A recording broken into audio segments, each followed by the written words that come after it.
O bebê do milionário não parava de chorar no berço, até uma empregada negra e pobre fazer o impensável. Um recém-nascido gritava todas as noites. Médicos não achavam nada. 3 babás desistiram. A casa inteira repetia a mesma explicação. É cólica, vai passar. Mas numa madrugada em que o choro parecia mais fundo, mais desesperado, uma empregada negra, simples, com o uniforme impecável, resolveu olhar onde ninguém tinha coragem de olhar. Quando ela levantou a ponta do colchão daquele berço luxuoso, descobriu algo que não deveria existir em lugar nenhum, muito menos num quarto perfeito de uma mansão. O colchão estava úmido, deteriorado por dentro e tomado por larvas. O que ela fez em seguida expôs um segredo que rachou a imagem perfeita daquela família e mostrou que, às vezes, a pessoa mais invisível da casa é a única capaz de proteger uma criança. Antes de começar, comenta aqui no Dose de Conhecimento. Que horas são e de onde você está assistindo? Vamos lá. Os gritos do bebê ecoavam pelos corredores de mármore da mansão dos Albuquerque às 2h50 da madrugada. De novo. E não era o tipo de choro que vinha e ia. Era um som contínuo, insistente, que entrava nos ossos. O corredor principal parecia ainda maior naquele horário, iluminado por lâmpadas suaves e por um lustre enorme que permanecia aceso, como se a casa nunca dormisse de verdade. Aline encostou a palma da mão na porta do quarto do bebê, sentindo a vibração do choro atravessar a madeira. O uniforme dela, vestido preto simples, avental branco bem amarrado na cintura, continuava limpo e alinhado, mesmo depois de um dia inteiro de trabalho. Não era vaidade, era hábito. Aline sempre se segurou na ideia de que, se o mundo insistia em enxergar a empregada como qualquer coisa, ela não daria motivo para diminuírem ainda mais. Aos 29 anos, ela trabalhava naquela casa havia 6 meses. Tinha chegado com uma mala pequena, uma carta de recomendação e uma necessidade grande: dinheiro para enviar à mãe, que morava no interior da Bahia, num lugar em que o salário mal dava para remédio e mercado. Aline não falava disso na mansão. Ali, tudo que era vida de funcionário parecia não existir.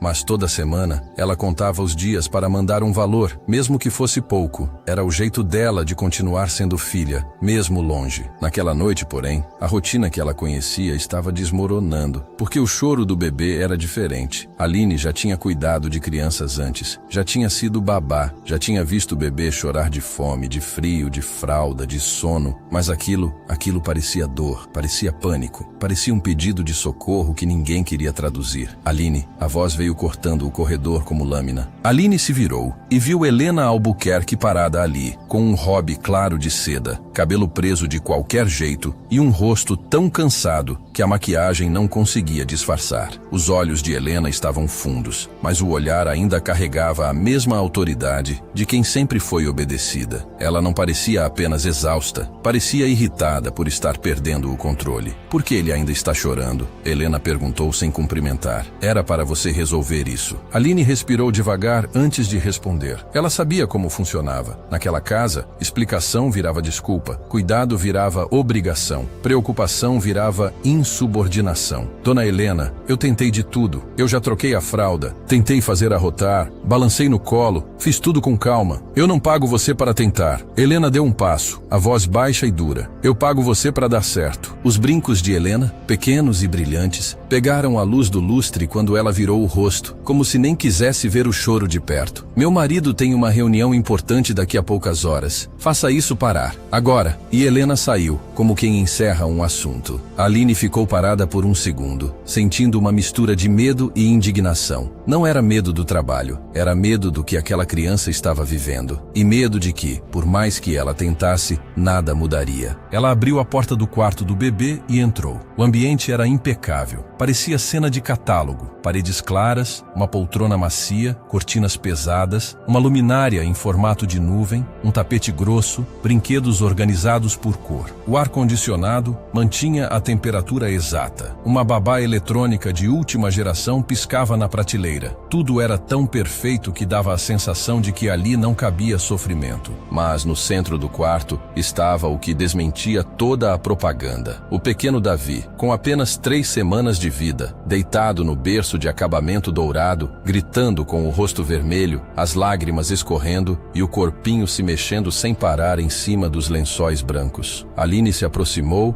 e, no impulso de quem não aguenta ver dor, pegou o bebê no colo com cuidado, apoiando a cabeça dele no braço, encostando o corpinho no peito. Shhh! Eu estou aqui, eu tô com você, ela sussurrou, quase como uma promessa. Mas Davi não se acalmou. Pelo contrário, o choro ficou mais alto, mais aflito. Como se o colo trouxesse alívio por um instante, mas não apagasse o que estava machucando. Aline tentou se manter firme. Caminhou lentamente pelo quarto, balançando o bebê no ritmo mais calmo que sabia. Fez um som baixo com a boca, aqueles sons que bebês costumam ouvir e descansar. Encostou a mão nas costas dele com delicadeza, tentando perceber se era tensão, se era dor muscular, se era frio. E então, ela viu. Pequenas marcas vermelhas nas costas do bebê. Não eram 2 ou 3, eram várias, agrupadas, como irritações que pioravam a cada noite. Aline aproximou o rosto, tentando enxergar melhor no escuro suave do quarto, e percebeu algo ainda mais inquietante. Não pareciam simples assaduras. Pareciam pontos inchados, irritados, como se algo tivesse encostado e ferido a pele repetidas vezes. O estômago dela apertou. Meu Deus, ela murmurou quase sem voz. Naquele instante, Aline lembrou do que tinha acontecido nas 2 semanas anteriores. Ela tinha visto Helena e Eduardo Albuquerque chegarem do hospital com o bebê. Chegaram com fotógrafos, chegaram com presentes, chegaram com sorrisos ensaiados. Aline, na porta da cozinha, observou a cena de longe. A família perfeita, o bebê perfeito, a mansão perfeita. Mas a perfeição durou pouco. Nos primeiros dias, contrataram uma babá experiente, indicada por uma agência. A mulher ficou 3 dias e foi embora, dizendo que o bebê chorava demais e que não era normal. Depois veio outra, mais jovem, com cursos e recomendações. Ela resistiu menos de uma semana. A terceira, que parecia a mais paciente, saiu em 2 dias, com o olhar assustado, como se tivesse visto algo que não sabia explicar. No começo, Helena dizia que era cólica e que bebê é assim mesmo. Eduardo repetia o que o médico falava e o que convinha. É fase, passa logo. Só que a casa não dormia. E quando a casa não dorme, tudo fica mais tenso. Ordens ficam mais secas, pessoas ficam mais impacientes, erros pequenos viram tragédias. Foi nessa fase que chamaram Aline no escritório, com o tom de quem está fazendo um favor, quando na verdade estava empurrando responsabilidade. Você já cuidou de criança, não foi? Helena perguntou sem olhar diretamente. Já, sim, senhora. Então, a partir de hoje você vai ajudar com ele à noite também. É só até essa fase passar. Vai ter um aumento pequeno, mas vai ter. Aline aceitou. Não porque era justo, mas porque precisava. E porque, naquele momento, ela não imaginava que estava entrando num problema que ia muito além de cólica. O pediatra foi chamado 2 vezes. Na primeira visita, olhou o bebê rápido, fez perguntas, apertou a barriga com cuidado, ouviu o peito. Alguns bebês choram mais, disse com um meio sorriso de quem tenta ser tranquilizador. Isso é cólica, vai passar. Na segunda disse algo parecido, e ainda completou. Não alimentem paranoia, ele está saudável. Aline ouviu aquilo de longe, segurando uma bandeja no corredor e sentiu raiva. Não porque o médico era ruim, mas porque a frase vai passar pode virar uma desculpa perigosa quando a dor é real. Agora, ali, com Davi no colo, as marcas vermelhas pareciam gritar uma coisa. Não era só choro, era algo físico. Aline deitou o bebê no trocador com delicadeza para examinar melhor. Davi se contorcia, cansado, e o choro saía falho, como se o corpo estivesse gastando energia demais. Aline olhou o corpo todo. Braços, pernas, barriga, pescoço.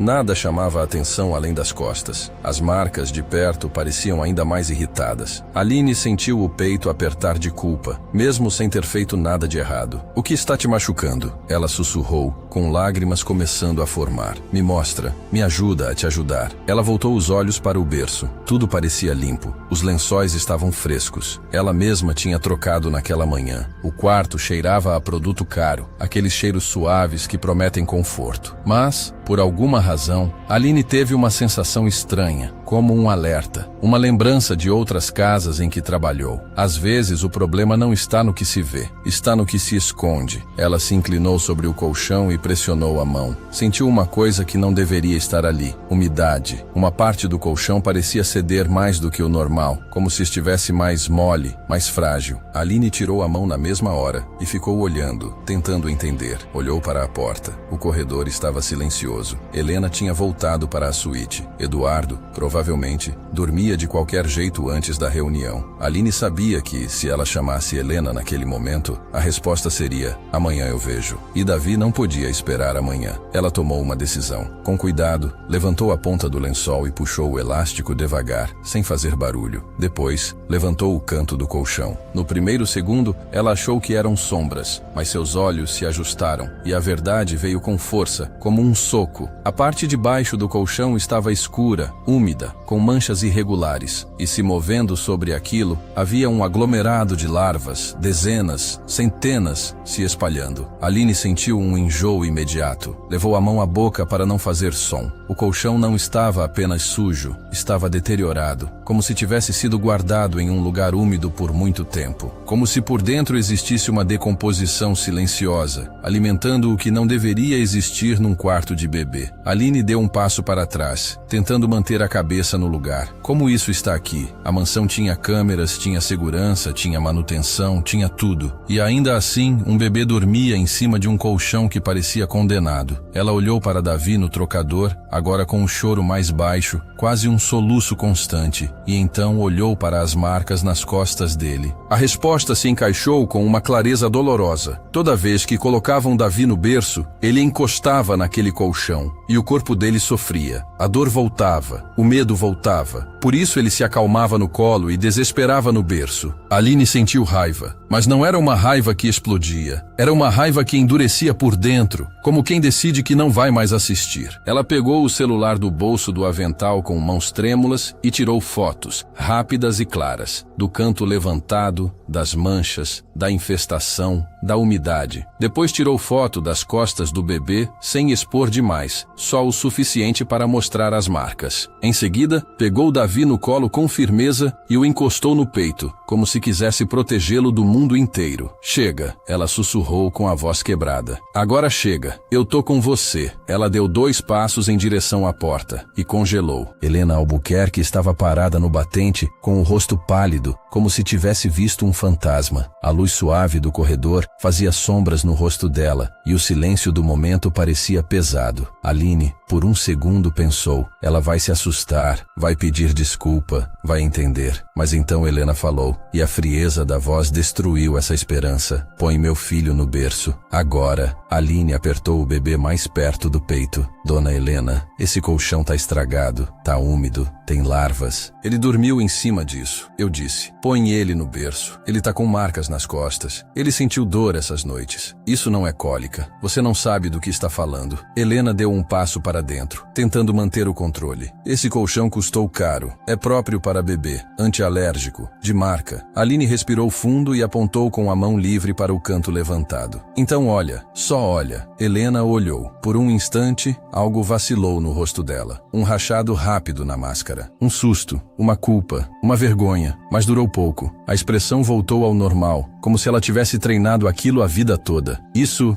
é impossível. A gente comprou novo. Quando? Aline perguntou sem recuar. Quando vocês compraram? Helena ficou em silêncio. Aline sentiu um frio subir pela coluna. O silêncio não era dúvida, era resposta. Vocês compraram usado. Aline falou devagar, juntando as peças. Foi isso. Helena abriu a boca, mas não respondeu. Aline ouviu passos no corredor, pesados, apressados. Eduardo Albuquerque apareceu na porta, já vestido de terno, a gravata meio torta, o rosto vermelho de raiva como se alguém tivesse acabado com o dia dele antes mesmo de começar. O que está acontecendo aqui? Ele perguntou, com a voz de quem manda. Aline não se intimidou. Ela estava tremendo, mas não era de medo, era de indignação. Seu filho está sendo machucado toda noite. Olha o colchão. Eduardo olhou rápido, como quem não quer ver. Helena tentou falar primeiro, como se pudesse controlar a narrativa. Ela está dizendo coisas absurdas, está fazendo escândalo. Eu não estou fazendo escândalo. Aline respondeu, firme. Eu estou mostrando o que está debaixo do berço do seu filho. Eduardo se aproximou e olhou de verdade. O rosto dele mudou por um instante, como se a realidade tivesse atravessado à pressa. Isso não faz sentido, ele murmurou. Aline segurou o bebê e falou com clareza. Faz sentido sim. Se esse colchão ficou guardado em lugar úmido, se foi comprado sem conferir, isso acontece. E seu filho dormiu em cima disso. Helena, com a voz menor. Eu achei que você tinha resolvido, você que comprou. Eduardo olhou para ela, irritado, como se quisesse culpar alguém. Depois olhou para Aline, como se quisesse recuperar a autoridade. Você não tinha o direito de mexer em nada, ele disse. Eu tinha o dever de proteger uma criança, Aline respondeu. Eduardo apontou o dedo, tentando voltar ao papel de dono. Você está demitida, agora. Some da minha casa. Eu tenho reunião e não vou perder tempo com isso. Aline respirou fundo. Eu não vou a lugar nenhum sem garantir que ele está seguro. Eduardo soltou uma risada curta, sem humor. Você acha que alguém vai acreditar em você? Você é funcionária. Nós somos uma família respeitada. Aline levantou o celular sem entregar. Eu tenho fotos. Tenho as costas dele marcadas. Tenho o colchão estragado. Tenho as mensagens da senhora pedindo para eu dar um jeito todas as noites. E se for preciso, eu ligo para o conselho tutelar ainda hoje. Helena empalideceu. Você não faria isso, ela sussurrou. Eu faço. Aline respondeu com calma. Porque ele é um bebê. Ele não tem como se defender. Aline passou por eles com o bebê no colo e caminhou pelo corredor longo, sentindo o coração bater tão forte que parecia doer. Ela desceu uma escada de serviço e foi direto para o quartinho dos funcionários no fundo da casa. Era um espaço pequeno, uma cama de solteiro, uma cômoda antiga, uma janela que dava para o corredor de entrada de serviço. Nada de luxo, mas era limpo, era seguro. Ela colocou Davi na cama e cercou com travesseiros para não virar. Pegou toalhas macias e montou um ninho improvisado, deixando o bebê bem encaixado, protegido, quente. E então aconteceu algo que Aline nunca mais esqueceu. Davi, em poucos minutos, começou a relaxar. O choro virou resmungo. O resmungo virou silêncio. E o silêncio virou respiração calma. Ele dormiu. Aline sentou ao lado, com a mão no peito dele, sentindo-o subir e descer suave. Ela não dormiu. Ela ficou ali, vigiando, como se a vida daquele bebê dependesse do olhar dela. E de certa forma, dependia. O tempo passou devagar. A madrugada virou manhã. O céu clareou pela janela pequena. Às 6h10, a porta do quarto abriu com força. Eduardo entrou com o rosto tenso, como se tivesse passado a noite juntando argumentos para vencer uma discussão, não para cuidar de um filho. O que você pensa que está fazendo com o meu filho? Ele perguntou alto. Aline se levantou devagar e se colocou entre ele e a cama. Não com agressividade, mas com posição, como um muro. Eu estou protegendo ele. Helena me contou o que você fez. Você está demitida. Saia daqui imediatamente. Aline não elevou a voz. Não sem antes registrar denúncia. Eduardo estreitou os olhos, tentando intimidar. Você não tem nada. Você acha que alguém vai ficar do seu lado? Você é uma empregada. Nós temos advogados. Temos nome. Aline segurou o celular com firmeza. Eu tenho provas. E eu tenho uma coisa que vocês esqueceram. Eu tenho tempo de olhar. Eu vi as marcas. Eu vi o colchão. Eu vi que ele só dorme quando não está naquele berço. Eduardo olhou para a cama. Davi estava dormindo de verdade. Um silêncio curto caiu no quarto. Aline viu algo mudar no rosto dele. Foi rápido, mas real. Uma confusão, um susto, um começo de culpa. Helena apareceu na porta com os olhos vermelhos e a voz baixa. Eduardo, ele está dormindo. Ele não dormia assim. Eduardo se aproximou um passo, sem encostar no bebê, como se tivesse medo de admitir que o problema era real. Eu não sabia, ele falou mais baixo. O médico disse que era cólica. Aline encarou os dois. Vocês aceitaram cólica porque era mais fácil. Vocês não olharam. Vocês estavam ocupados demais com a casa, com reunião, com aparência, com tudo, menos com o que estava machucando ele. Helena começou a chorar de novo, mas não era o choro dramático. Era um choro cansado, como se a realidade tivesse finalmente atravessado as paredes da mansão. O que a gente faz agora? Ela perguntou. Aline respirou fundo. Ela não queria destruir ninguém. Ela queria proteger o bebê e, ao mesmo tempo, queria que os dois entendessem a gravidade do que fizeram. Primeiro, esse colchão sai de lá agora. Não é depois. Não é quando der. Agora. Aline falou com firmeza. Segundo, vocês vão levar ele a um pediatra que examine de verdade, sem minimizar, e vão tratar essas marcas com seriedade. Eduardo engoliu seco. E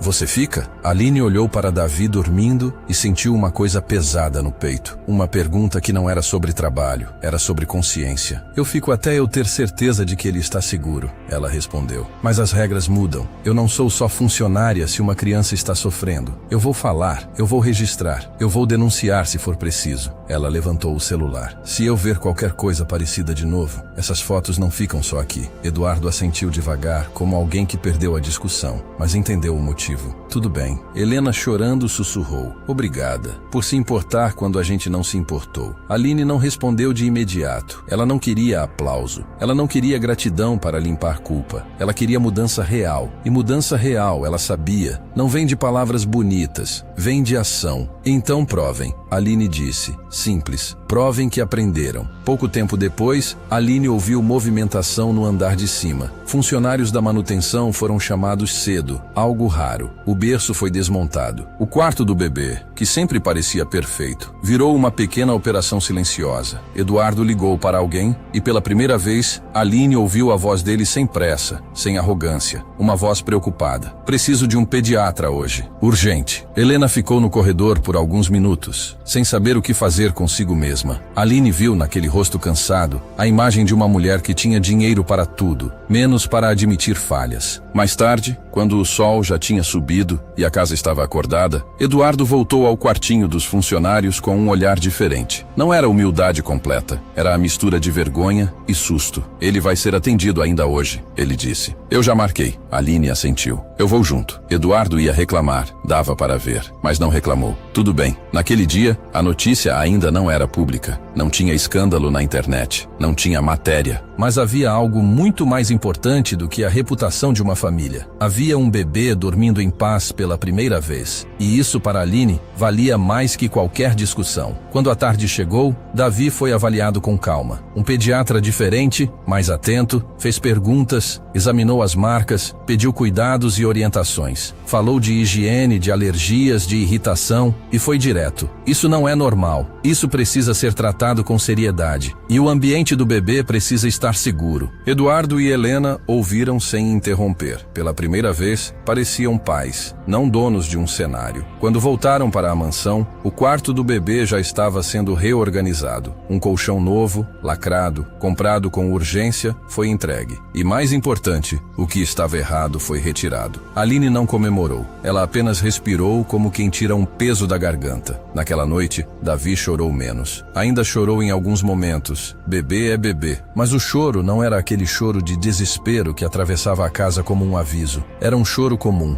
E isso, por si só, parecia um milagre. Aline ficou no quarto por perto, sem se impor, apenas vigiando. Não por prazer de mandar, mas porque, depois do que viu, ela não confiava mais no vai dar tudo certo, sem prova. Helena apareceu em silêncio com uma xícara de chá na mão e ficou alguns segundos parada. Aline, ela chamou baixo. Aline olhou. Helena parecia engolir o orgulho antes de falar. Eu fiquei com vergonha, porque eu não vi. Eu estava tão preocupada com tanta coisa e eu não vi. Aline respondeu com firmeza, mas sem humilhar. Então veja agora e continue vendo, porque criança não tem como pedir ajuda do jeito que adulto pede. Ela só chora. Helena assentiu, como se aquela frase tivesse entrado fundo. Do lado de fora, a mansão continuava linda. Jardins aparados, muros altos, carro importado na garagem. Mas naquele quarto, existia uma verdade que não combina com luxo. Dinheiro não protege criança quando falta atenção. A coragem de Aline não foi heroísmo de filme. Foi algo mais simples e mais raro. Foi responsabilidade. Foi humanidade. Foi a decisão de não aceitar explicações fáceis quando um bebê gritava como se estivesse pedindo socorro. E é por isso que essa história incomoda. Porque faz a gente pensar em quantas dores são chamadas de frescura, fase, coisa da cabeça. Em quantas pessoas são tratadas como invisíveis, até o dia em que são a única voz que aparece. Se essa história te tocou, comenta aqui no Dose de Conhecimento. O que você faria no lugar da Aline? Assista até o final, deixe seu like, inscreva-se no canal, ative as notificações e compartilhe para mais gente refletir sobre isso. E me diz, você teria coragem de enfrentar uma casa inteira para proteger uma criança?